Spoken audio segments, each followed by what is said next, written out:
கர்த்தருடைய பரிசுத்தமான நாம மகிமைப்படுவதாக. ஆசீர்வாதமான ஒரு நல்ல கால வேளையிலேயும் அனுதினமன்னா என்கிற வேத தியானத்தினால் உங்களை சந்திப்பதில் மிகுந்த சந்தோஷம். இந்த கால வேளையிலேயும் பரிசுத்த வேதாகமத்திலிருந்து ஒரு வசனத்தை உங்களுக்காக வாசிக்கிறேன். உபாகமம் 13:17. சபிக்கப்பட்ட பொருளில் ஒன்றும் உன் கையில் இருக்க வேண்டாம். ஆண்டவர் மோசேயை கொண்டு இஸ்ரவேல் ஜனங்களோடு பேசி கொண்டிருக்கிற காரியங்களை தியானித்து கொண்டிருக்கிறோம். உபாகமம் 13ஆம் அதிகாரத்தை இன்றைக்கு வாசித்து தியானியுங்கள். இந்த வார்த்தையை நீங்கள் கேட்கும் பொழுதே காலையிலேயே சாபத்தை குறித்து பேசுகிறீர்களா என்று நினைக்க தோன்றும். நீங்களும் நானும் ஆசீர்வாதமாய் இருப்பதற்குத்தான் இந்த வார்த்தையை கர்த்தர் பதிவிட்டிருக்கிறார். நாம் ஆசீர்வாதம் என்ற வார்த்தையை கேட்க வேண்டாம். ஆசீர்வாதம் வரக்கூடிய வழிகள் என்ன என்பதை சிந்தித்தாலே ஆசீர்வாதம் வந்துவிடும். இந்த இடத்துல சொல்லுகிறார், உன் கையில் சாபமான எந்த பொருளும் இருக்கக்கூடாது என்று சொல்லுகிறார். அப்படியானால் இந்த அதிகாரத்தில் எதை சாபம் என்று சொல்லுகிறார் என்றால், தேவனை தவிர அந்நிய தேவர்களை சேவித்தலும் அந்நிய தெய்வங்களை வைத்திருத்தலும் சபிக்கப்பட்ட பொருள் என்பது இந்த அதிகாரத்தில் வாசித்தால் நீங்கள் புரிந்து கொள்ள முடியும்.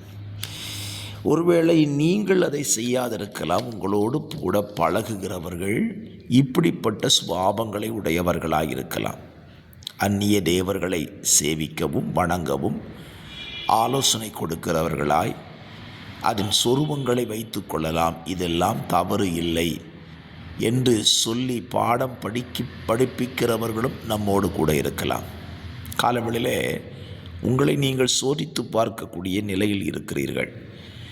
உங்களிடத்தில் தேவன் அருவருக்கிற விக்கிரகங்கள், சிலைகள், புகைப்படங்கள் இருக்குமானால் அது சபிக்கப்பட்டது. அதை இன்னும் நீங்கள் வைத்து கொண்டிருப்பீர்களானால் தேவனுடைய ஆசீர்வாதங்களை பெற்றுக்கொள்ள முடியாது.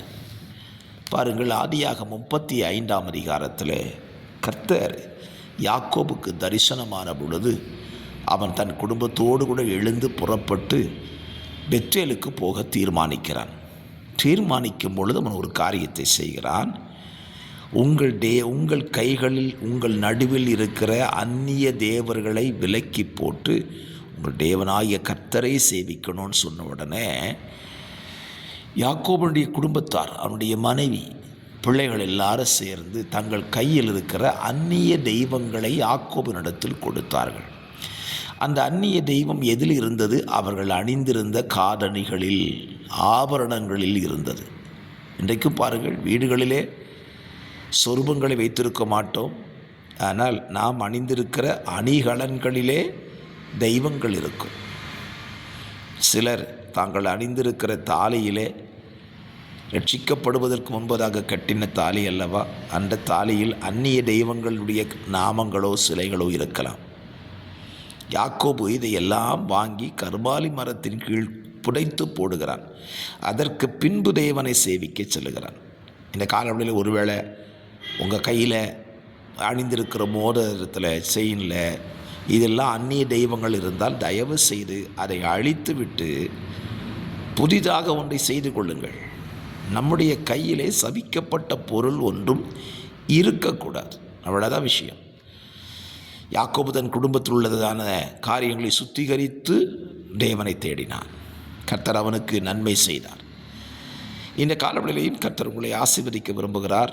ஆகவே உங்களையும் உங்கள் குடும்பத்தையும் சுத்திகரியுங்கள். நீங்கள் செய்கிற வேலை ஸ்தலத்தை சுத்திகரியுங்கள். ஏன் உங்கள் ஆலயத்துக்குள்ளேயே சபிக்கப்பட்ட பொருட்கள் இருக்குமானால் அதையும் சுத்திகரித்து வெளியே தள்ளிவிடுங்கள். நமக்கு விக்கிரகமும் இல்லை, சிலைகளும் இல்லை. நம்முடைய தேவன் ஆவியாக இருக்கிறார். அவரை ஆவியோடு உண்மையோடு தொழுது கொள்வோம், ஆசீர்வாதம் பெறுவோம். பரிசுத்த பிதாவே, இந்த காலவெளியை தந்த நல்ல சிந்தைக்காய் ஸ்தோத்திரம். எங்களை நாங்கள் சுத்திகரித்து கொண்டு உமக்கு சாட்சிகளை வாழ உம்முடைய ஜனத்துக்கு நீர் அனுக்கிரகம் செய்யுங்கப்பா. இரட்சகரும் மீட்பருமான இயேசுவின் நாமத்தில் தாழ்மையோடு ஜெபிக்கிறோம். ஜெபம் கேளும் நல்ல பிதாவே, ஆமென்.